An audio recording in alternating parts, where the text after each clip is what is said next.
While Luke Williams was brutally honest in his press conference, are we now just accepting that Swansea are a mid-table side? We should lower our expectations. We're just not that good. We're asking Rich and James their view on that. And Josh Key, what was up with that performance against Sunderland? And why does the Championship feel just a little bit flat this season? What's going on with football in general? We've got Rich and James back with us on the quickest review of all things Swansea on the internet. Welcome back, fellas. Have you recovered from Swansea 2, Sunderland 3 yet, Rich? Oh, it was emotional, wasn't it? It was tailored two halves again.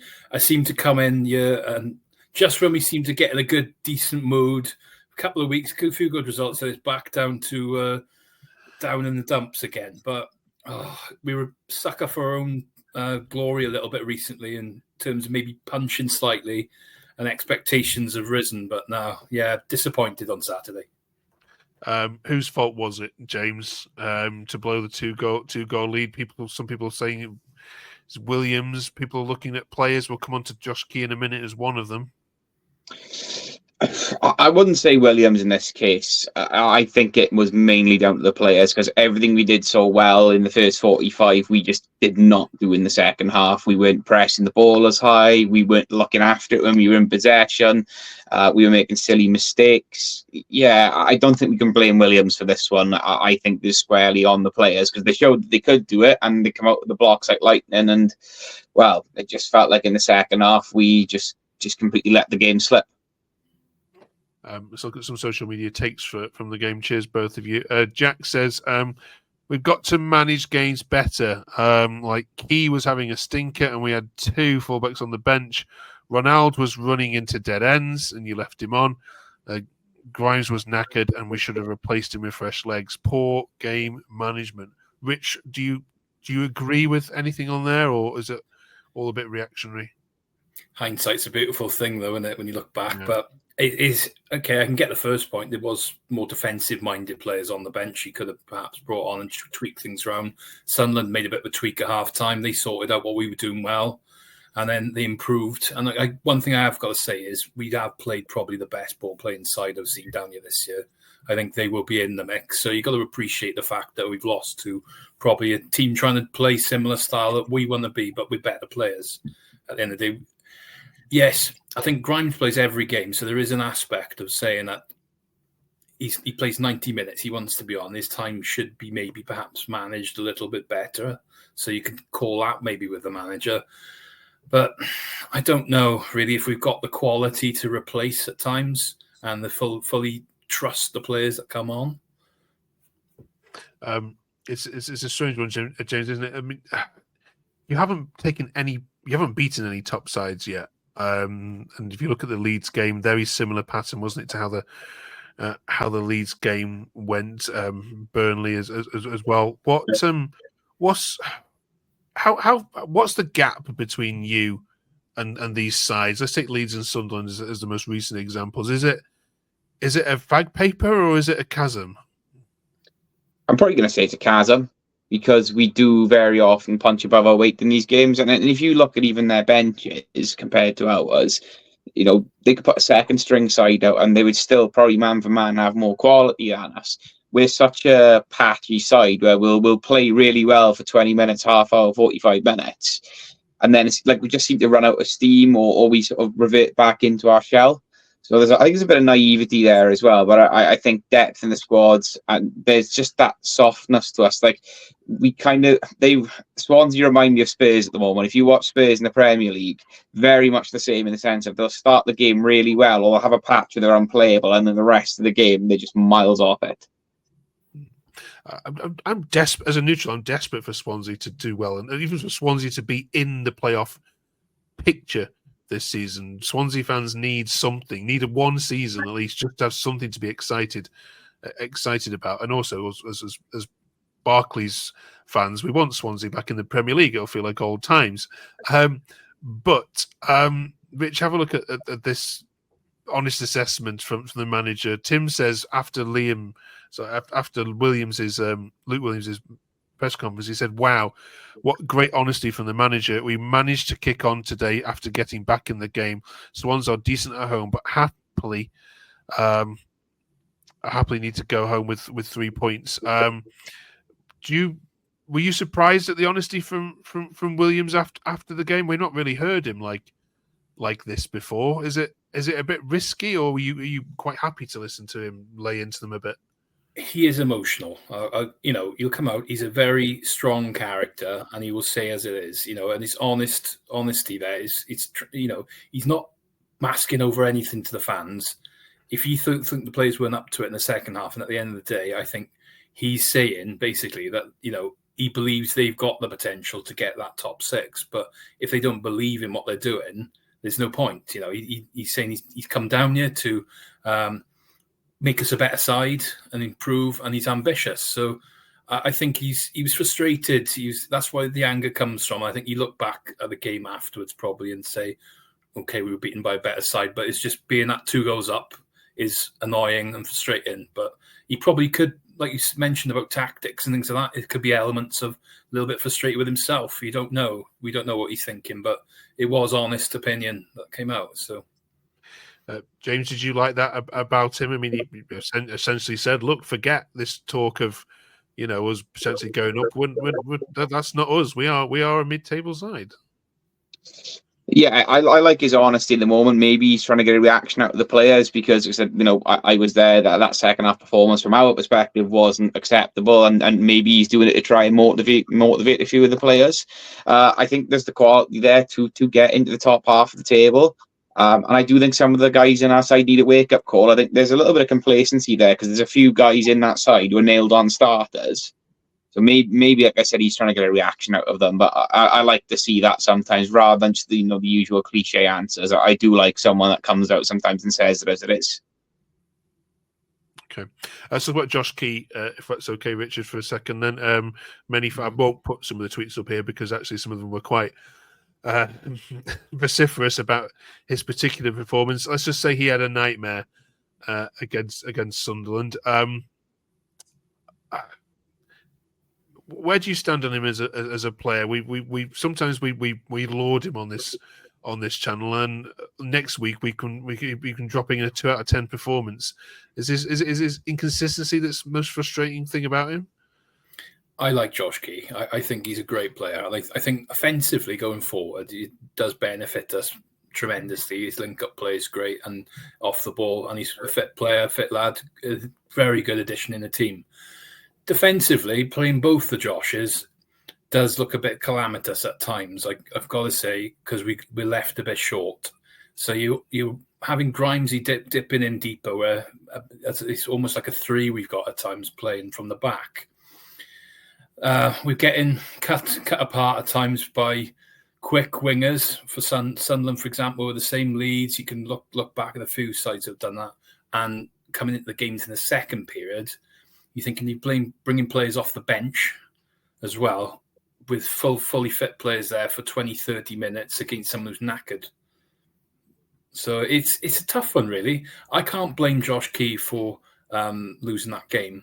I would say we lost that game as a team. None of them particularly played well in that second half.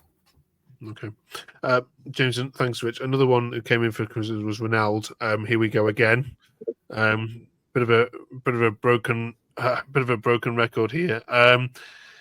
Adrian on here says how Ronaldo stays on the pitch, I'll never know, let alone starts. He does nothing. Incredibly frustrating player to watch. Talk to me about Ronaldo, James, because I'm a bit tired of bringing him up every week in the same breath. These complaints that our fans are having are exactly why he's here. We were never going to sign a winger who was the complete product when we brought them in. His end product is quite shoddy, I'll be honest. Now, yeah, he did score against Derby. He has shown a few more glimpses, but the truth of the matter is he stays on the pitch because we just don't have anyone else to come on and affect the game there. Like I've been saying it all season, we play Azim Abdullahi, the poor lad's a centre midfielder, and we're bunging him out on the wing, and he's getting abuse from our fans, so probably Williams doesn't want to put him out there because he's getting a lot of flack from our fans. We've got Bianchini, who seems to play better through the middle as a striker. So we're swapping him with a Potnick. And then we've got Om, who's just come back, who very often we take off on the other side of the pitch. So the reason that Ronaldo stays on for so long is purely and simply because we just don't have anyone else to put there at the moment. And yeah, it is frustrating. His crosses very often clear the other side of the pitch, or you'll overhit the pass. Yes, he's got pace, he's got tricks, but it is frustrating to watch him for 90 minutes. And usually after about 70 minutes, Rich, you'll probably see it as well. He's knackered. That pace that was troubling, the opposition in the first half or through the first 2/3 of the game is gone. So at that point, then it's almost like playing with 10 men. I do get it. Again, he's very much like I said, as a whole, a patchy player. Like 1 minute he's capable of brilliance, and then the next minute you're pulling your hair out with him. Kind of reminds me a little bit of Mo Barrow from a few years ago. It's crazy though, because he's literally a frustrating player. You can see these last season he's got all the talent in the world. It just makes you think what they actually coaching him to be doing. Is he been told to do a certain role? Is that kind of holding him back? Is he not understanding? Is the language barrier not quite still there? Or I'm not sure. There's something not quite right. Thank you for that, gentlemen. It's Hull City next. Away from home. Big trek that for any Swansea fans that are travelling up there on the last Saturday before Christmas. Hull have just appointed a new manager, James Ruben Selles. They were awful against Coventry. So this should be straightforward. 3 points for Swansea, shouldn't it? You'd like to think so, wouldn't you? But again, we've seen this time and time again. We seem to really struggle against the sides who are down the wrong end of the table. I'm hoping that maybe we can take advantage of the fact that Ruben Selles has only just come in. He's trying to implement things. We've seen it with ourselves, with Luke and with Russell Martin, that those first couple of weeks are usually the bumpiest and not the prettiest to watch. So I'm hoping that we can go up there and we can take full advantage of that, because I did see some of the game and I wasn't at all impressed by Hull. Yeah, absolutely rubbish. You've mentioned Russell Martin. He was on my list to talk about, so you've nicely segued into that. We know this isn't a particular Swansea matter anymore, but Rich, Southampton sacked him this weekend. You have sympathy? I feel bad for us last week. We kind of had a little laugh and a joke, and the blue guy's lost his job straight after. But it's one of those things, it's a results business in the Premier League, but I was just thinking to myself last night, what do teams want in the Premier League? You come up with a squad which isn't good enough to stay in the league. Ideally, all you want to do is finish 17th. Okay, they're cast adrift, but is it a case of just not having the right players? Is another manager going to make any blind bit of difference? Or do you look at it and go, right, well, we're going to go down and we're going to play well, be a better side next year and strengthen? So it's one of those. It really is a hard thing to judge, but it's the way that most teams do it these days. James, there were lots of pundits saying, why didn't he change his ways? People saying that don't understand him, do they? He never changes his ways. He's got the Russell Martin way of playing, and that's what makes chairman attracted to him and giving him a chance at job, because you know what you're going to get with him, which is kamikaze, but it's interesting football. I mean, I'll just ask this question, and I do feel that he comes in for some seriously unfair flack from sort of pundits. Kieran McKenna does the exact same thing. You've got Company did it last season. They didn't get half as much as flack as that. And when it worked last season, when they went 23 unbeaten, nobody questioned it. Literally no one questioned it. But yeah, they went up. They didn't recruit particularly well. That squad is bang average, looking at the moment. So he's not the only issue there. But my thing is, and I'll always defend him, I got a lot of time for Russell Martin, is when it works, nobody says a thing. But he is the first to get dogpiled every single time. Postecoglou's the same. Arteta's the same. Well, maybe not so much Arteta at the moment. He's morphed into Stoke City, but that's another conversation. But he seems to be the one that everyone targets all the time. And yes, he can be stubborn. We saw it here. But yeah, when it works, nobody says a word. And then all of a sudden, you look at these last couple of games, as a Southampton fan, you're probably not happy with it. But yeah, I guarantee you'll get another job and you'll probably get another team back to the Premier League again. Absolutely. Cheers for that. We'll he's not going to be out of work for long, is he? Let's let's put it that way. I mean, there's four teams in this league that might be looking for a new manager soon as well, especially if Danny Roll heads in the opposite direction to his old club Southampton. Lastly, we're talking just about football in general with you fellas, if that's okay. We're talking about the Championship feeling a little bit flat this season. We're not getting perhaps as excited about it as we are. Kickoffs may be affecting it, or is it just football in general? And what are the reasons for it?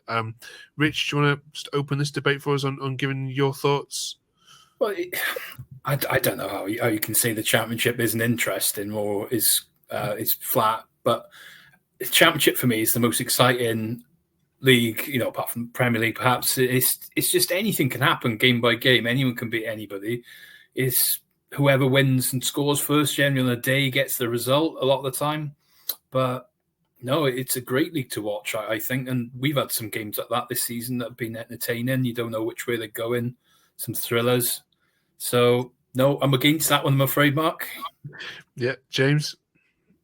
I think for me, it's going to go. I've said it again a couple of times this season. It's going to be the new TV deal with the EFL. I think strange kickoff times. It's dissuading fans from going to games. I do think a cost is playing a big part of it as well. We're seeing depleting crowds all over the place. I think that really affects the game. Football's great. I think the standards of most of the games that I've seen at home this year, bar a couple, have been pretty good. So I would say it's probably more down to the costing and this new TV deal sort of pushing attendances down a little bit for me. Yeah. Do you think that football's becoming? I mean, I think it was our Norwich fan said Pep Guardiola's ruined it because everyone's playing. When was the last time you see a goalkeeper take a proper goal kick? Everyone's playing out from the back. They're playing the Pep way, and most teams do it pretty badly, and it leads to a very kind of turgid watch for fans. Do either of you see any element of truth in that from what you've seen at your stadium?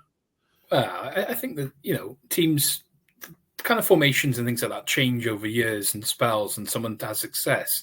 For example, we went up playing a certain style when we went to the Premier League, and we were very successful with it for a long time. And some other sides then started adapting their own versions of that, and eventually then there was a lot of teams playing a different way. Then it got a bit more direct. Some of the styles now, and you can see you have to have pace and energy, particularly on the flanks in a lot of the teams.